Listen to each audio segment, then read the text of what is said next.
Hey everyone, welcome to a bit of a different video. I don't think I've ever done a vlog style video like this, but essentially what it's, to my understanding, what's been going on is that there's been sort of a 7-question YouTube survey going around. And not really a survey, but more of YouTubers get asked, hey, like what are like 7 questions about YouTube?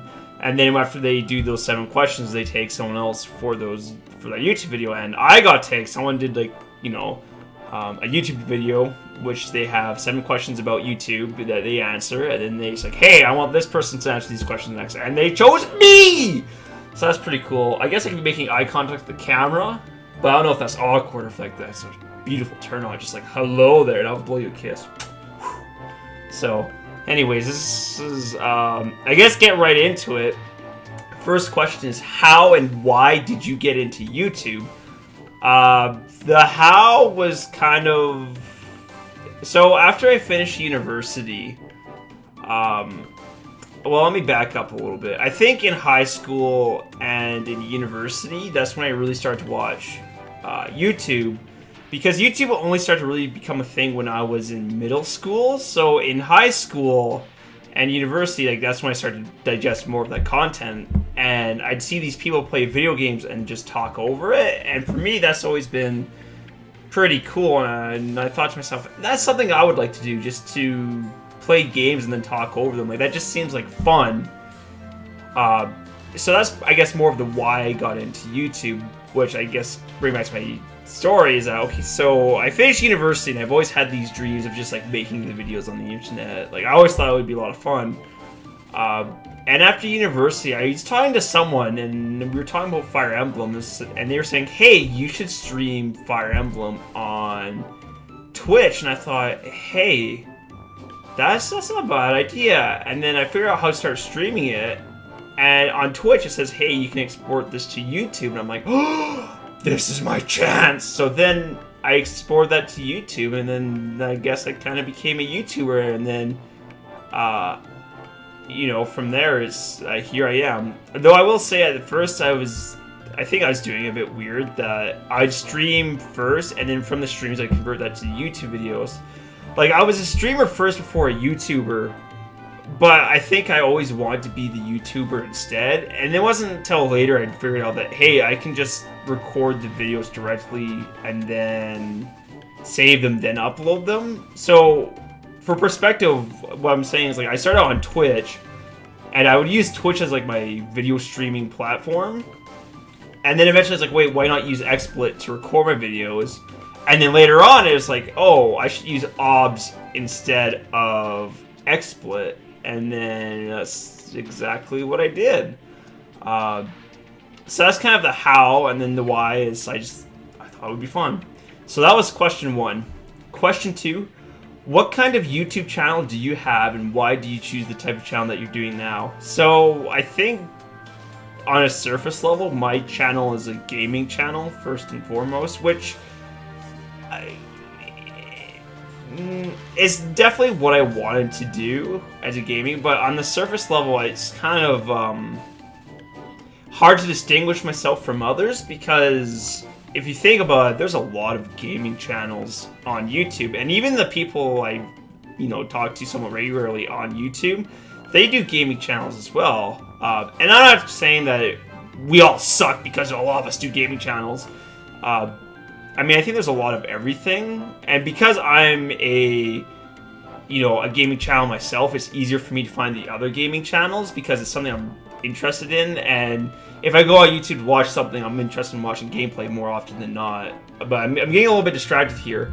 So it's a gaming channel, but I also kind of hope that it's a gaming channel with off-the-wall commentary.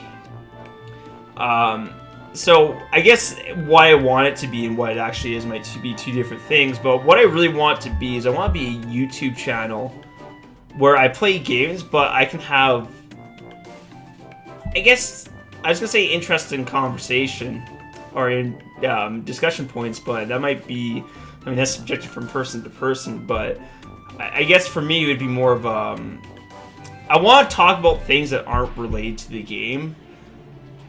I guess for me, it's kind of like a podcast where there just happens to be a game going on at the same time. And sometimes I talk about the game depending on what it is.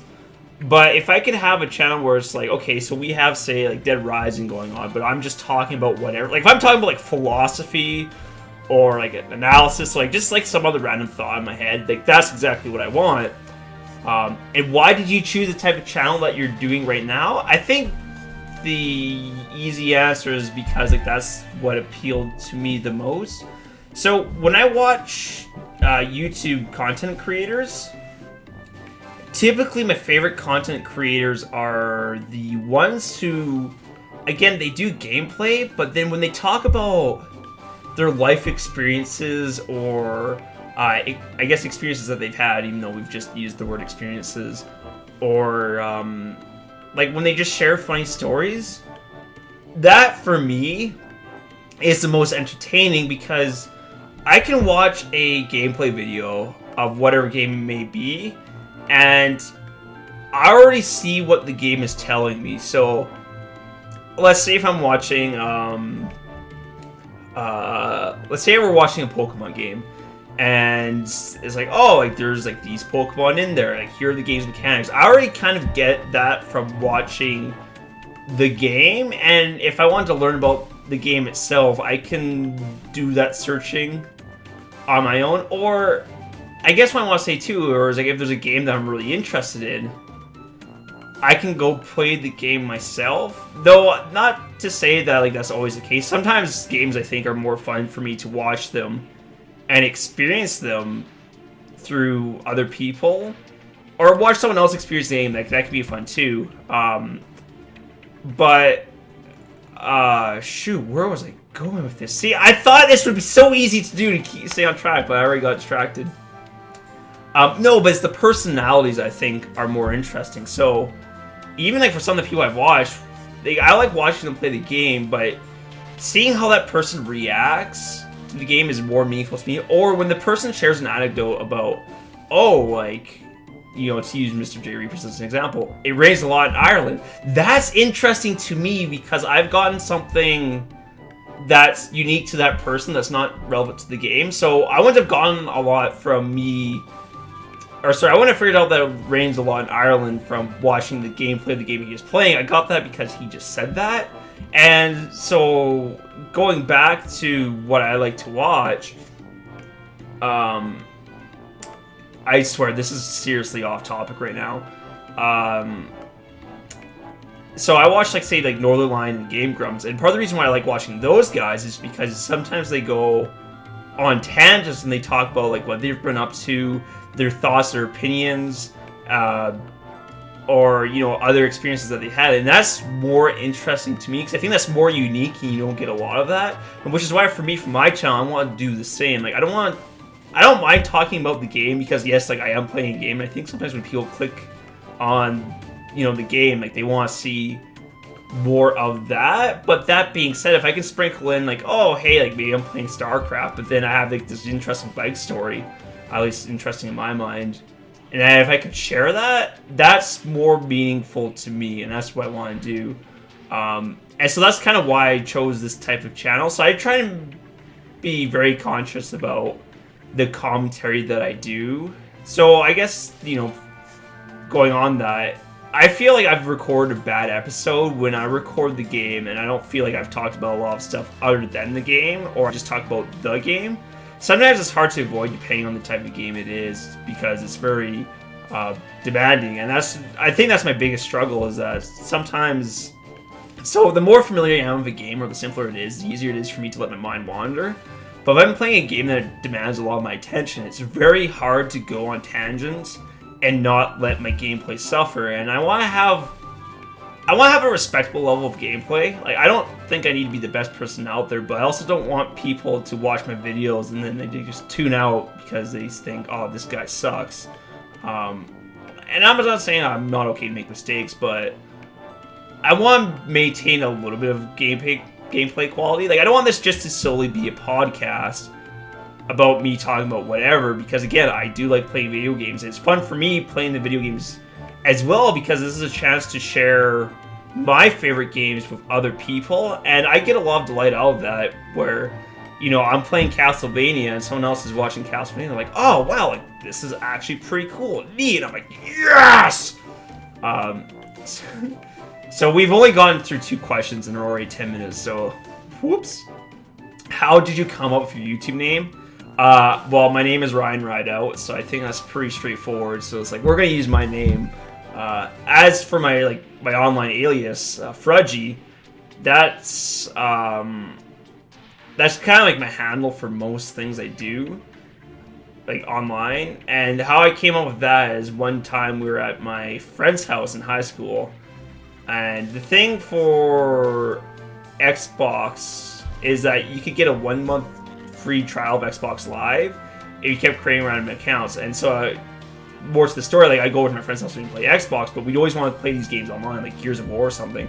So what we'd always do is we just create 1 month's like free trial accounts, just so I could play online, because we didn't want to buy Xbox Live for me, because I'm like, oh, we're cheap, we're teenagers, we're in high school, we don't want to spend money. So we make these accounts, and the one time we're creating the account, and what they do is they have like this random name generator, and so what I was trying to do is I was trying to spell fudgy, like fudge, but like fudgy, but I just misspelt fudgy for some reason, so we end up with Frudgey. And then Xbox Live is like, hey, you can't do that, but you can have We Are Frudgey, but I really like Frudgey as it is, so I stuck with it, and that's how I've had Frudgey as it is. And I really like that as a name because it's doesn't have any numbers, weird symbols, or anything. Like, it's just like, it's a word. It's me. It's mine. I made it. So next question: do you edit your own videos and make your own thumbnails? Make my own thumbnails, absolutely, 100%. It's not a very involved process though. I don't know if you guys see my thumbnails, but they're pretty. They're unique, but I don't think I'd necessarily call them great. Not a lot of work goes into them, so what I'll do is I'll take a piece of art, and then I just superimpose my face on there somewhere, and then sometimes I'll take a random character and impose their face on there too. And really, I just do that via Paint. Like, I don't have Photoshop, and I don't feel that I'm in a spot where I want to put the extra efforts making thumbnails. Partly because I think for me, I can put a lot of work into the thumbnails, but as it stands, I think what I do for my channel is sufficient enough. Like, I like having the thumbnails. I don't do StarCraft thumbnails, which is something I think I need to change, but, I mean, we'll cross that bridge when I get there. But for what I do, I think that's fine, because I'm a pretty small channel, so I don't mind doing the, funky thumbnails. And as for video editing, honestly, all I do is YouTube video editor. Like, that's how low I am. So yes, I do edit my own videos, but I only really use the YouTube video editor, and all that really is I'll clip the first few seconds of the video, and that's it. I have it set up in a way where I keep my video editing to a minimal, which I think is a detriment to... Well, not a detriment. I think I could get more mileage. Well, okay, let me back up a bit. So I think there's pros and cons to doing editing and not doing editing. So, for example, if you do editing, you can add your own flair to your videos and like make them more unique, and you can cut out bad gameplay. Like, you have a lot more freedom about the quality. Like, you can improve the quality of your video by quite a bit, I think, by editing. That being said, video editing takes time and effort. But that being said, if you can video edit, I think that's not a bad skill to have in this day and age. Like, if you can put on your resume, oh yes, I do video editing for my own YouTube videos, like, I think that's marketable.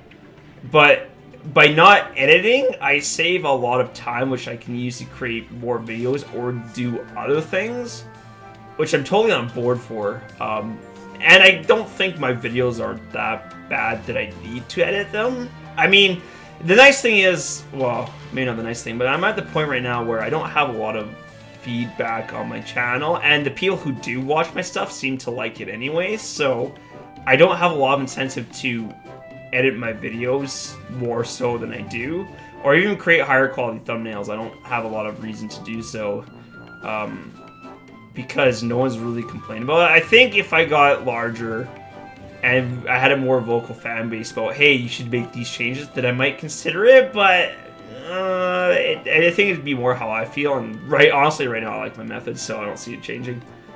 Where do you see your YouTube channel a year from now? This is the next question. A year from now? That's good, because I started this just over a year ago. I think I started my YouTube channel May last year, so May of 2016, and I started out with like 2 subscribers. I was pretty small. Yeah, here I am now over a year later, and I'm at 20. So obviously 20 subscribers, like that's 10 times the amount of what I had last year. So I've seen some growth, but I don't know how big I'm going to get. And I'm gonna split this question up into 2 parts about A, where do I think my channel will be a year from now, and then B, where do I want my channel to be long term. So I think a year from now, I could see myself sitting at about like 35 subscribers. I think I'll still be relatively small. I think I'll see some growth, but I'm not going to be. I'll think it'll like explode, and then all of a sudden I'll just be like this huge, big time bigwig, which I'm okay with. And I think I'll see some growth, but I don't think I'm going to be massive. I still think I'll easily be like under 100 subscribers next year, and even like under 50. I think that's where I'll be. And where I want to be long term, I don't know, because it's weird for YouTube is that I think a lot of people see the famous YouTubers and they think to themselves, that's who I want to be.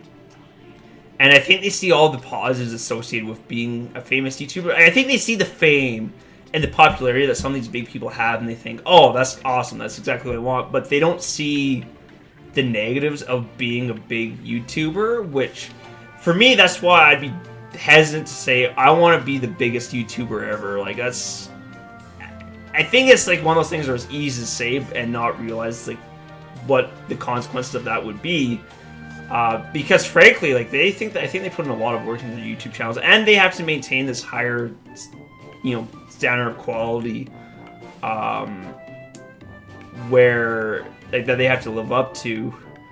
I think I'll talk a little bit more about that, but as for me, I'm content to be small time. Like, then that's part of the reason why I like to be small time, is because like I don't really have to live up to expectations. Like, this is just a hobby for me, so I basically get free reign over the stuff I want to do, and no one really criticizes me or tells you what to do different. And I don't want to say that, oh yes, everyone at yours is like this entitled schlob. It's more of that, like, I mean this in the nicest, most sincere way possible, like, but no one really cares, so I get to just go out and have fun and not worry about the consequences, which is pretty cool. Like, I can just do, like, Castlevania videos, and I think even, like, there's, like, the one video where there was a little bit of nudity in there, but I was like, I'm not gonna edit that, because I don't think anyone's gonna notice it. But I mean, now that I'm throwing it out there, people might be like, oh, I'm gonna find this video and flag it. But, like, that's okay, because this is just a hobby, so I don't have any real expectations. Like, there's no pressure for me to do anything. Like, I know I was very apologetic recently when I was like, oh, sorry, like, I'm moving, I'm gone for a little bit, and I can't do much, but, it wasn't really a big deal because, like, yeah, sure, my numbers, like, my viewership numbers, like, went down a little bit, but, I mean, it didn't really matter because, like, there's nothing on the line. Like, if my YouTube channel got deleted tomorrow, it's, like, that's fine because it's not my source of income.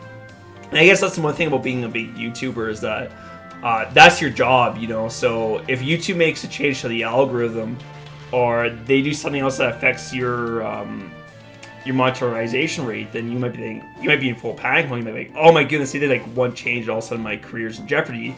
Which I think is true for any job, and then again, that's one aspect of it. But then also too, like, managing expectations. Like, if you're a big YouTuber, I'm assuming like you have to follow the trends. Like, you had to put a lot more into it, and I think once it became a full-time job, the dynamic of it would be different. I think doing YouTube as a hobbyist would be very different from doing YouTube as a career. And it's hard to say if I would like doing YouTube as a career, mostly because, like, I'm not at that point. I don't think I'll ever get to that point. If the opportunity presented itself, though, I think I might try it. Like, it's hard to say. I don't want to say like, oh, I'll never become like that YouTuber who's like big and does it for money, because the future is weird, right? Because a year ago, if you asked me where you thought my channel was gonna be, I was probably gonna say like maybe 5 subscribers. Yet here we are at 20 right now. So it's a weird sensation to think that, yeah, people actually watch my videos even though they don't really know who I am. So like, I don't know where it's gonna take me. Sorry, this is a very long-winded explanation video. Like, oh man, we're already at 20 minutes. What's your favorite thing on being YouTube? I think I kind of already mentioned that. I like doing my own thing. I also like having an audience and watching my videos. So it's two parts. On one hand, I just like making the videos. That's kind of the reward in itself. Because for me, I think to myself, if I'm recording video, why not? Or if I'm playing a game, why not just record video with it as well? Like, it's not that hard. And I think that ties into my minimalist editing approach. Like, I don't really do a lot of editing. I just hit start recording and then we go. So I really like that aspect. But then it tickles me when people actually watch my stuff. Like, I really do like that stuff. And I think that's why I don't have a huge desire to be super massive. Like, I like the fact that people check out my stuff. Like, that feels really cool. But I don't need tens of thousands of people to watch my stuff. I'm very happy that I have like 1 or 2 people who watch my stuff consistently. Like, that feels really good on the inside, knowing that just someone decides to check out your content and give you the time of day. That's really cool to me. I like that quite a bit. So that's probably my favorite thing about being on YouTube. Though Super Gandhi's mentioned, and I agree with him, I don't like the spam bobs. That's kind of like, dang man, like I know what you're out there for. And I guess on YouTube as a whole, like I think there's some people who definitely like do YouTube videos just because like that's their passion, they have a lot of fun with it. And I think that's how some of the big YouTubers got popular, is because like this was their passion, they just worked towards it. Whereas other people, I think, see YouTube as a means to an end. Like, they want to hit the end point of being famous, but they don't really love all the steps that go through it. And I'm not saying that you need to love your job or anything as far as like YouTube goes, but I think it's just something to be aware of, that I think having the passion for what you do can really make your product a lot better, especially in the case of YouTube, because you're trying to entertain people. So I think if you have passion and enthusiasm, it really shows. And I guess this is going to jump into the next question. What is your advice to anyone else starting a new YouTube channel? So I'm going to make the disclaimer, like I feel like this is a weird question for me to answer, because I still really feel like I'm tiny, right? Like, the guy who did this video before me, who pinged me, he is at like 108 subscribers, which in the big scheme of things, that's still a pretty small number, but by comparison, he's 5 times larger than I am, which is like, that's weird to think about. So I still think I'm very small and I'm very new to this. So I can offer some my thoughts, but I don't think any of my methods have been tried or true. And I guess you might say, well, I'm bigger than the guy who has 7 subscribers, that's true. But I think there's a number of things that you can do on YouTube to be successful, but I want to make a disclaimer, is that success means different things to different people. So I think the first question you should have to ask yourself is, why do you want a YouTube channel and what do you want out of it? So for me, my YouTube channel is just a place for me to post my gameplay videos, because I just want to do YouTube.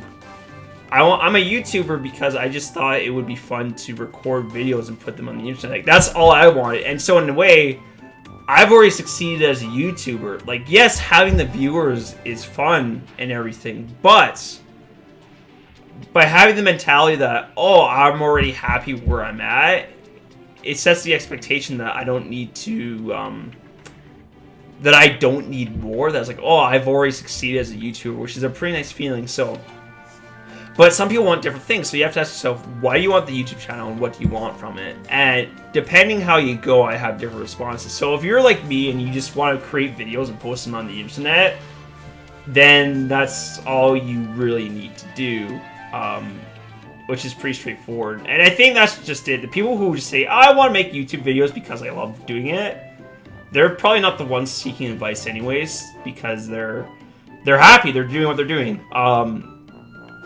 as for people who probably want to grow their channel, which I think that's what the question's directed towards, people want to grow their channel and become big. I have a number of musings about that, which I don't know may or may not be true. I mean, again, I'm not a big YouTuber, so I guess I use these methods. But one thing I've noticed I think this is a multifaceted question. So one thing, what you need to do, I think the most important thing you need to do is you need to differentiate yourself from everyone else. Like, you need to create a brand that's unique. Not necessarily a brand, but you need to create a product on YouTube that's unique from everything else. And you need to find your market. And part of that is getting exposure, but we'll break this down a little bit. I'm getting a little bit ahead of myself. So, if you do something unique, it's easier to stand out. So, for example, I've mentioned before that the gaming YouTube industry channels things. There's a lot of gaming YouTube channels on the internet, and it's really hard, I think, to try and make a name for yourself for YouTube gaming if you just go do Let's Plays. Because everyone else is doing the same, right? Like, there's not any big sales pitch, but say, if you do something, let's use CinemaSins as an example. What they do is they take a movie and they just pick it apart. It's like, this is what's wrong with it, and they have a little tally. That's very unique from, like, I can't think of another channel that's quite like CinemaSins, because they do a very unique job of what they're doing. And I think this applies for, like, gaming. If you can find some way to make your gaming channel, like, different from other people's, that's already gonna help. So, but, like, what that might be is, like, who knows? Like, my strategy is, like, I want to try and do gameplay with unique commentary, but I don't know if I'll actually get there. Like, I'm trying to inject philosophy to my commentary. Like, that's how I'm trying to make myself different. Like, so I still have a plan to differentiate myself from other people, but, like, how successful that will be, I guess we'll find out in the future. Whereas, okay, hold on. So being unique. Also, I think one thing you can do too. So there's the one thing about being unique, but I also think you need exposure, and I think that's a large part of it too. So that means, like, making connections, getting involved in the community, and there's some other things too. So if you create YouTube videos, but you don't, say, use social media or anything at all, I think your growth is going to be slower because it's going to be harder for people to find you. And me, myself, I don't use Twitter, I don't use Facebook, and I don't use very many social media platforms. Like, I think YouTube is basically my only social media platform that I use. And for that reason, it's hard for people to find me. Though sometimes I posted some of my stuff to Reddit, and that's so you have to, if you're creating content, like, you have to spread it. Like, you have to put it out there. It's like, hey, I've made this. And one thing I've heard that I think is pretty true is that one way to get recognition is to take an existing brand or YouTube channel and do content for that. And so what I mean, for example, I've created a couple of Day 9 videos. And Day 9's already an established YouTuber and Twitch streamer. So what I've done is I've created, like, montage videos of Day 9, and I've put them on the internet. And, like, I went to, like, his, like, the Day 9 Reddit and, like, the Discord channel, and I said, like, here's the video that I made for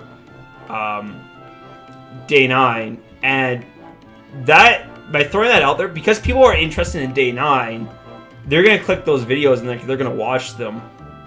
Because it has Day 9 in it. Like, it's not necessarily my personality in those videos. It's, like, it's Day 9's personality in those videos. Yet, I'm the one who created it. So by throwing that out there, people might watch those videos and say, hey, who's this Ryan Rideout guy? And they might click on, you know, my button, and they say, oh, he has, like, a channel. And then whether or not they do anything from there is one thing. But I will say, for those Day 9 videos, I've gotten the most views on those videos than I have anything else. Like, I've gotten, I think, like, 400 views on one of those videos, which is, for me, that's huge. Like, 400 views, like, But you run into a different problem too, is that if I'm making a YouTube channel where it's, like, is gaming with commentary, and then I do, like, compilation videos or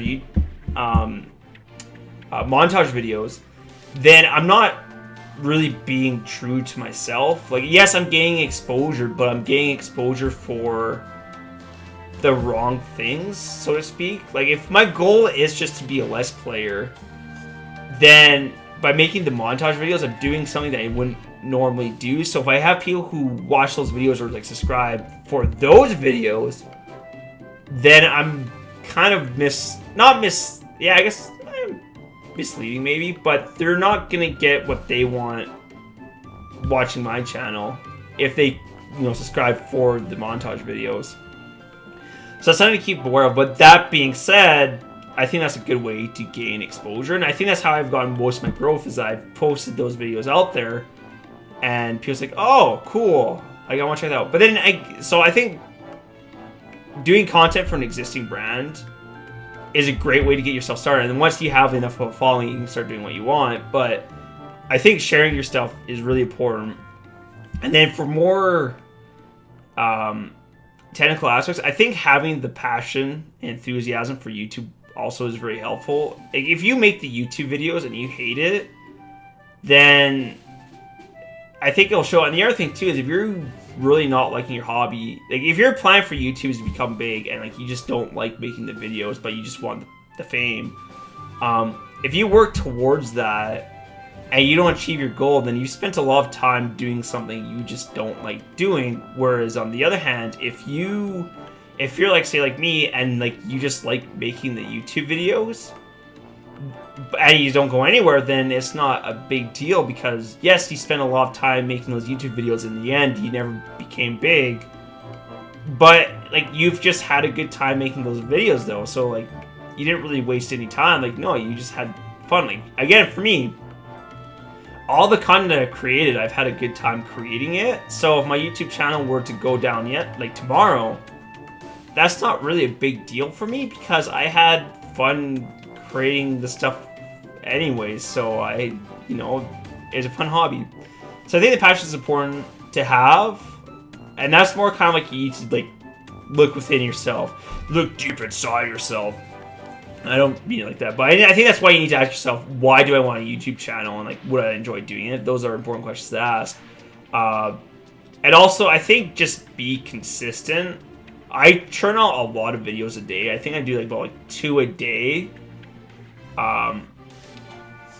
So I think like you just have to keep working at it if you want to grow your channel. Like, you're not going to grow your channel by not producing content. You're going to grow it by just like churning out content, you know, video after video. And I think that's the whole dynamic of, say, where editing versus not editing comes into play. Because I think I do more. So in like the circle of YouTubers that I know, I think I produce more content than most of them on a daily basis. Though that being said, they edit their videos, so their videos are of, you know, what I would say higher quality than mine, but I produce more. So it's like the whole quality versus quantity thing. And I think it depends on who you are. I've seen YouTubers who really focus on quality and do well, but I've also, on the flip side, I've seen YouTubers who do quantity over quality, and they also do well. And I mean, you don't want to post garbage, but again, for my videos, I don't think they're terrible. Like, yes, they don't have the editing chops that some other people do, so they don't have that same level of quality, but they're still watchable. But then I make a lot, and that's part of like how I try and grow my channel, because before I did a lot of StarCraft videos, and I have some people watch StarCraft, but not a lot. Whereas if you can find something that's more like popular, and I guess that's one thing. It's one thing to find your niche, but say if I do videos on, let me put it this way: if I do videos like exclusively on, say, like StarCraft strategy, there's not many videos out there. So in the niche of StarCraft strategy, I will have like basically a monopoly on that niche, like on that community. But that community isn't very large. Like, let's just say it's 10,000 people. Like, if I make YouTube videos that cater to that audience of 10,000 people, chances are that most of those people will be interested in what I watch, but I'm only going to have like 10,000 videos. Whereas, let's say if I do something on like, let's say I went hard on League of Legends and Overwatch. Well, a lot of people play League of Legends and Overwatch, so there's more audience members for me to try and attract. So let's say if there's like 3 million in total of both of those communities, then, and I could only attract, you know, 10% of it, that's going to be, what did I say, 3 million? So that's going to be 30,000 individuals, which is greater than, you know, 10,000 using like the StarCraft strategy. So that's something to keep in mind too. And I guess as my own personal anecdote, my Tomb Raider videos have probably been my most successful Let's Play in recent times, because I think a lot of people were really into Tomb Raider, so a lot of people just checked that stuff out, which is pretty cool to see. And I think that's something to keep aware of, and that's why I turn out a lot. Because I do the StarCraft videos because like they're my favorite thing to do, but not a lot of people watch them, and then that's why I like to do Let's Play on the side, because I like experiencing different games too, but those seem to be more popular than anything else. And I guess the last thing I would mention about growing your own YouTube channel is that I would be weary of trying to grow it artificially, so I would stay away from doing things like sub for sub or posting random comments on people's channels and saying, hey, I love your video, good job, hugs and kisses, come check out mine. Me personally, I don't like that kind of pandering. If that's something you want to do, then go for it, but it's not a practice I think is worthwhile, because I don't like it because it's insincere. Like, for me, the greatest thing I like about my YouTube channels is when people actually sit down and watch it. When someone posts a comment on my video and they say, great video, that doesn't really mean a whole lot to me. Like, if you post that on my YouTube channel, I'm gonna be skeptical that you even watch the thing. But if you say, hey, nice video, those, like, lesser werewolves riding the wargs, or, like, something else, ha ha ha, that tells me that you've watched my video, that means more to me, because that actually means, like, you've watched the video. And YouTubers have analytics, too, so if you post a comment on someone's video saying, great video, and you don't watch it, it's not hard for them to look at their analytics and say, well, based on the amount of time watched, I don't think anyone actually watched my video, so I would be careful about doing that. I'd be very careful. So that's why I say stay away from sub for sub and, you know, posting around comments. Though that being said, like, yes, you do gain more exposure, but then you end up with a very inflated, like, subscriber count or whatever. And again, another thing too is I don't get hung up on the subscriber count or the view count. Like, they're just numbers, right? And what success means to you is going to vary from person to person. And I think that's all I had to say about starting a new YouTube channel. Sorry, this is a very verbose video. I thought it was going to be like 5 minutes, but here we are at almost 40. And I guess I need to tag someone else for these videos, so I'm going to tag Mr. J Reapers. Yay! I don't think he's done that, so I'll just let him know that, hey, he's been tagged. And that's everything. If you have other questions down in the comments, like, feel free to ask them later. I think that's all I had to say. Thank you for watching. Sorry, I went on a bit of a ramble, but that's, I think, part of why I like YouTube too, is I love to talk, and this is a great way for me to be the center of attention. So, that being said, I'll see you guys later, and have yourselves a great day.